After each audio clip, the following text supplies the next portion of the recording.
রাজ মুচির কাছে জুতা এগিয়ে দিতেই চমকে উঠল তার স্ত্রী মিলিকে দেখে। এ কি মিলি, তুমি এখানে? সেই সময় রাজের শ্বশুর এসে বলল, বাবা এটা আমার দোকান। বাবা আপনি তো সরকারি অফিসার ছিলেন। মিলি বলল, রাজ তবে শোনো, আমি একদিন মার্কেটে এসে দেখি বাবা মুচির কাজ করছেন। বাবা তুমি এগুলো কি করছো?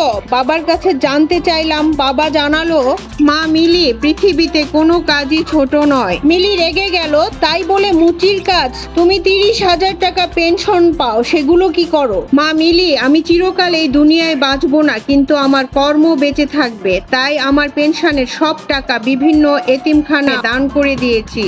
মিলির কথা শুনে রাজ বলল, বাবা আপনি একজন সৎ মানুষ, সৎভাবে উপার্জন করছেন, আপনাকে সেলুট জানাই। আমরা আপনার সেবা করব। বাবা বললেন, আমাকে নিয়ে চিন্তা করো না, সমাজের অসহায় মানুষদের নিয়ে চিন্তা করো। তোমরা সুখে থাকো এই প্রার্থনা করি।